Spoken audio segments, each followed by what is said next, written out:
ఈ వీడియోలో blouse cutting అయితే చూపించబోతున్నాను.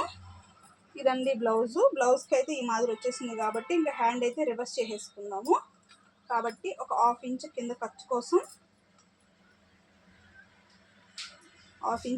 ఖర్చు కోసం అయితే తీసేసుకుంటున్నాను.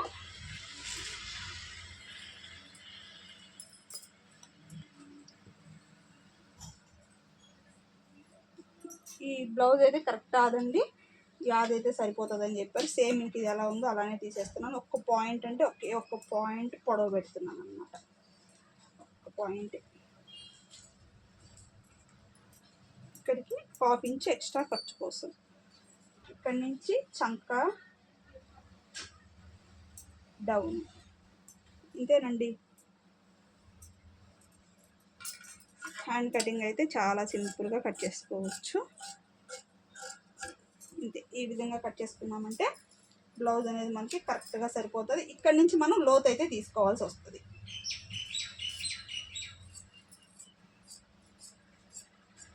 ఈ విధంగా హ్యాండ్ లోతు ఇక్కడ ఒక కట్టు, ఈ మిడిల్లోకి ఒక కట్టు, అంటే మనం లోతు తీసామని చెప్పేసి తెలియడం కోసం ఇలా ఈ విధంగా అయితే హ్యాండ్ కటింగ్ చేసేసుకోవాలి. ఇప్పుడు బ్యాక్ పార్ట్ కటింగ్ చూపిస్తాం.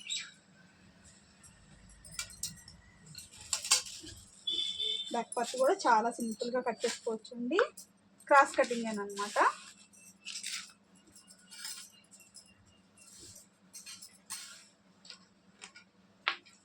ఇక్కడ కనిపిస్తుంది కదా మీకు, ఈ విధంగా అయితే క్లాత్ని వేసేసుకోవాలి. ఏమైనా హెచ్చు తగ్గులు ఉంటే కట్ చేసేసుకోండి. ఇక్కడ ఉన్నదనమాట, క్రాస్ ఉందన్నమాట క్లాత్. ఈ విధంగా మొత్తం అయితే తీసేసుకోవాలి. ఈ విధంగా తీసేసుకున్న తర్వాత ఒక 1/2 ఇంచ్ కింద ఖర్చు కోసం, ఓకేనా. దీని తర్వాత బ్లౌజ్ యొక్క చెస్ట్ లూజు ఇదిగోండి, కాజా పట్టి దగ్గర నుంచి చంక దగ్గర ప్లస్ గుర్తుల వరకు అయితే మనము లూజ్గా అయితే తీసుకుంటాం, చెస్ట్ లూజ్గా.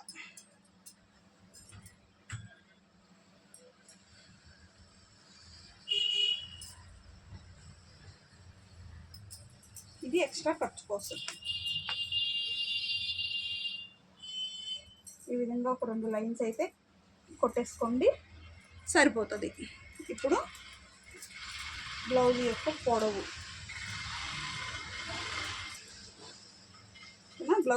పొడవు, ఒక పాయింట్ అయితే పొడవు పెట్టుకున్నారనమాట. కొంచెం అంటే కొంచెమే, ఎక్కువ ఏం లేదు. ఒక రవ్వంత ఒక పాయింట్ పెడుతున్నాను, ఎక్కువ లేకుండా కొంచెం ఇలా. దీనికైతే ఒక 1/2 ఇంచు ఈ విధంగా అయితే గీసేసుకోండి. 2 లైన్స్ అయితే వేసేసుకున్న తర్వాత నెక్ వచ్చేటప్పటికి 2.5 ఇంచులు తీసుకుంటున్నానండి. నెక్ 2.5 ఇంచులు, షోల్డర్ వచ్చేటప్పటికి 3 ఇంచులు,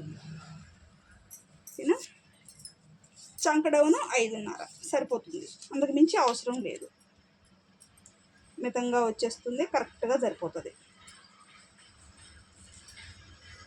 5.5 కన్నా ఒక పాయింట్ తక్కువే పెట్టుకోండి, కానీ 5.5 కన్నా ఒక పాయింట్ ఎక్కువైతే పెట్టద్దు. ఎందుకంటే ఎవరికైనా కూడా 5.5 అనేది సరిపోయే కొలత. ఇక్కడ నుంచి 1.5 ఇంచు ఈ విధంగా పెట్టేసుకొని చంక రౌండ్ కరెక్ట్గా సరిపోయిందా లేదా, చంక లూజ్ అనేది సరిపోయిందా లేదా ఒక్కసారి అయితే కొలుచుకోండి. ఇక్కడి నుంచి చూసారా, కరెక్ట్గా వచ్చేసింది కాబట్టి సరిపోయినట్టు లెక్క. ఇప్పుడు బ్యాక్ నెక్,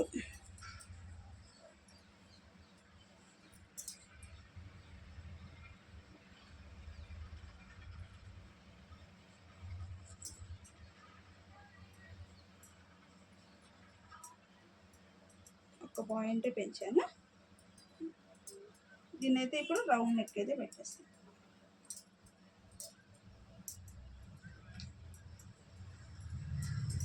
ఇంతే సరిపోతుంది. ఒక పాయింట్ దించుతున్నాను అనమాట, ఎక్కువ లేకుండా ఒక్క పాయింటే దించాను.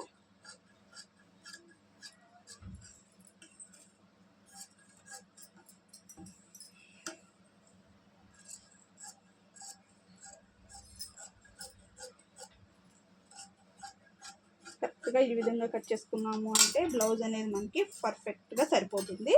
ఈ షోల్డర్ మిడిల్లో నుంచి మనం ఒక డాట్ వేసుకోవాలన్నమాట. ఎందుకంటే బ్యాక్ డాట్ పడతాం కదా, ఆ డాట్ కోసం ఇది వేసుకోవాలన్నమాట.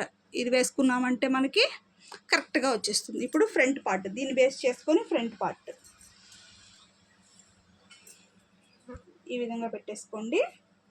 ఇలా పెట్టేసుకున్న తర్వాత క్రాస్ కటింగ్ అండి, స్ట్రైట్ కటింగ్ కాదు, క్రాసే తీస్తున్నాను.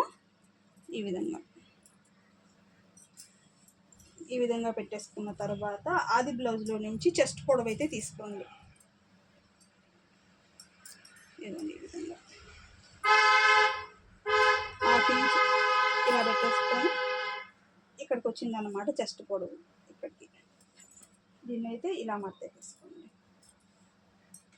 ఇలాగ ప్లెయిన్ ఇలా గీసేసుకున్న తర్వాత ఇటు సైడ్ కూడా గీసేసుకోవాలి. ఇటు సైడ్ ఫ్రంట్ సైడ్ కూడా ఇలాగ గీసేసుకోండి. గీసేసుకున్నాక ఈ అవుట్ సైడ్ మొత్తం నీట్గా కట్ చేసేసుకోండి. ఫస్ట్ ఇక్కడ నేను చూపిస్తున్న విధంగా ఇలా కట్ చేసేసుకోండి. నీట్గా ఉంటుంది, అడ్డం అనేది లేకుండా. క్లాత్ అయితే పక్కకు తీసేసుకోవచ్చు. ఈ విధంగా కట్ చేసేసుకున్న తర్వాత ఈ బ్యాక్ పార్ట్ని పక్కకు తీసేసేయండి. తీసేసిన తర్వాత ఫ్రంట్ పార్ట్ నెక్ పెట్టుకోండి. కాజా పట్టి సైడ్ తీసుకుంటున్నాను నేను. ఈ విధంగా పైన 6 ఇంచ్ వదిలేసుకొని ఈ విధంగా మీకు నెక్ ఎంతవరకు అయితే ఉంటుందో అంతవరకు, ఎక్కువ డౌన్ కాకూడదు, అటని చెప్పి ఎక్కువ కాకూడదు, ఇక్కడికి రావాలి. ఇలా పెట్టేసుకున్న తర్వాత ఓకే, మీకు ఎక్కడ కనిపిస్తుందా? కరెక్ట్గా ఒక మార్కింగ్ ఒక హాఫ్ ఇంచ్ పైకి ఇదే విధంగా ఫ్రంట్ నెక్ అయితే కట్ చేసుకోవాలి. ఇలాగా ఇక్కడి నుంచి 4వ హుక్స్కి ఒక మార్కింగ్ అయితే వేసేసుకోండి. ఈ విధంగా ఇక్కడ మీకు చూపించిన విధంగా 4వ హుక్స్కి మార్కింగ్ వేసేసుకున్న తర్వాత ఇక్కడ షేప్ ఇవ్వడం కోసం 2.5 ఇంచులు 2 ఇంచులు ఈ విధంగా అయితే మీరు పట్టుకోవాల్సి వస్తుంది. ఇప్పుడు ఫ్రంట్ నెక్ అయితే కట్ చేస్తున్నాను. చాలా ఈజీ అండి, ఒకసారి కట్ చేసుకున్నాము అంటే కరెక్ట్గా తీసేసుకోవచ్చు, మీకు హెచ్చు తగ్గులు కూడా రాదు. ఇప్పుడు దీన్ని అయితే కట్ చేస్తున్నా. అంతే, ఈ విధంగా అయితే మనం కట్ చేసుకోవాలి. ఇక్కడ ఒక కట్ పెట్టుకోండి, ఇక్కడ ఒక కట్ పెట్టుకోండి. ఇక్కడ ఫ్రంట్లో కొంచెం అంటే కొంచెం లోతు కంపల్సరీ తీయాలండి, లేదంటే గోడలు వచ్చేస్తాయి. ఈ విధంగా తీసుకోవాలి. ఇక్కడ ఒక కట్ అయితే పెట్టుకోవాలి ఖచ్చితంగా. ఇలాగా ఫ్రంట్ పార్ట్ అయితే మనం కట్ చేసుకోవాలి. షేప్ బెల్ట్ వచ్చేటప్పటికి పెద్దది వస్తుందండి. షేప్ బెల్ట్ వీళ్ళకి చూపిస్తాను మీకు ఎంత తీసుకోవాలి అనేది. ఇది కూడా సాల్వ్ అంటే చెస్ట్ తక్కువ ఉన్న వాళ్ళకి షేప్ బెల్ట్ అనేది ఎక్కువ వస్తుంది. ఇక్కడ నుంచి చూపిస్తా చూడండి. ఇది ఒక హాఫ్ ఇంచ్ కిందకు వదిలేసుకోవాలి పట్టీకి. ఇక్కడి నుంచి ఇక్కడికి వచ్చేసింది మిడిల్లో కూడా ఇలాగా ఈ విధంగా షేప్ బెల్ట్ అయితే మనం గీసేసుకోవాలన్నమాట. దగ్గర దగ్గర మనకి 4.5 ఇంచు వరకు వస్తుంది. ఇది పెద్దది 5 ఇంచు షేప్ బెల్ట్ తీసుకోవాలి. అటు హాఫ్ ఇంచ్ అటు హాఫ్ ఇంచ్ పోయిందంటే 4 ఇంచులు షేప్ బెల్ట్ వస్తుంది అనమాట హైట్. ఎందుకంటే చెస్ట్ తక్కువ ఉన్న వాళ్ళకి షేప్ బెల్ట్ అనేది ఎక్కువ వేసుకోవాల్సి వస్తుంది. చెస్ట్ పైకి వెళ్తుంది, బెల్ట్ అనేది పెద్దది వస్తుంది కాబట్టి. ఓకేనా, మీకైతే అర్థమైందని అనుకుంటున్నాను. నచ్చితే లైక్ చేయండి, షేర్ చేయండి, సబ్స్క్రైబ్ చేసుకోండి.